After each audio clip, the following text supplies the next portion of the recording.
যুদ্ধে আর কুল কিনারা করতে পারছেন না ডোনাল্ড ট্রাম্প, তাই এবার সেফ এক্সিট খুঁজছে। মধ্যপ্রাচ্যে মোতায়েন সবচেয়ে বড় যুদ্ধজাহাজ ফেরত নিয়েছে যুক্তরাষ্ট্র। যুদ্ধের ভুল কৌশলের জন্য এখন নিজের প্রতিরক্ষা মন্ত্রী হেগসেতের উপর দায় চাপানোর চেষ্টা করছেন ডোনাল্ড ট্রাম্প। কূটনৈতিকভাবে এখন গুরুত্বপূর্ণ হয়ে উঠেছে পাকিস্তান। ইসলামাবাদের কাছে ধর্ণা দিয়েছে যুদ্ধবন্ধের মধ্যস্থতা করতে। বিভিন্ন গণমাধ্যম হোয়াইট হাউসের সূত্রের বরাত দিয়ে দাবি করছে পাকিস্তানের মধ্যস্থতায় ইরানের সঙ্গে আলোচনার চেষ্টা চলছে। চলুন দেখা যাক আসলে আলাপ কতদূর এগিয়েছে। ইরান তো বলেছে শেষ বিজয় না দেখা পর্যন্ত যুদ্ধ চলবে। যুক্তরাষ্ট্রের প্রতি তাদের আস্থা নেই। আলোচনার নামে আরেকটি প্রতারণার ফাঁদ পেতেছে ওয়াশিংটন।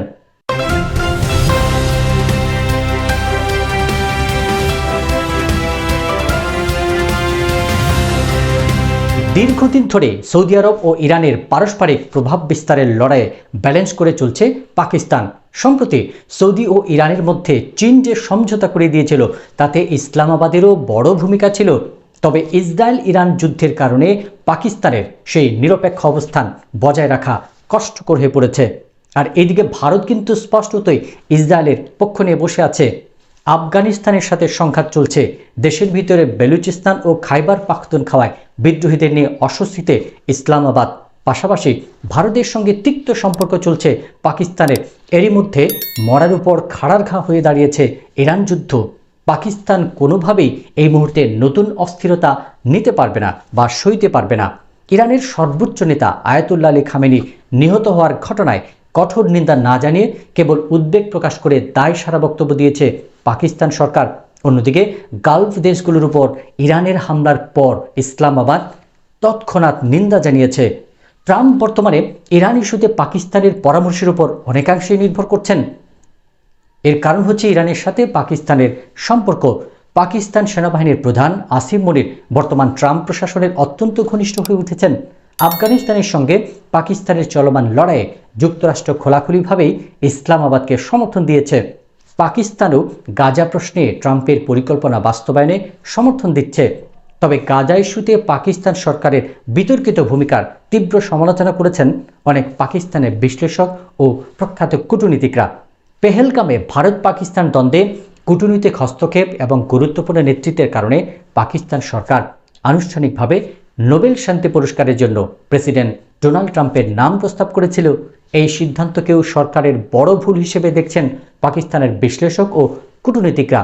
দেশের বুদ্ধিজীবী ও সাধারণ জনগণের একটি বড় অংশ ক্ষুব্ধ হয়ে বলেছেন পাকিস্তান সরকার কার্যত বিক্রি হয়ে গেছে।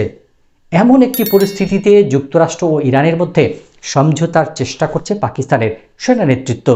সেনাপ্রধান আসিম মনির এই সংঘাত নিয়ে আলোচনার জন্য গত রবিবার যুক্তরাষ্ট্রের প্রেসিডেন্ট ডোনাল্ড ট্রাম্পের সঙ্গে ফোনে কথা বলেছেন বলে নিশ্চিত করেছে হোয়াইট হাউসের অনেক সূত্র।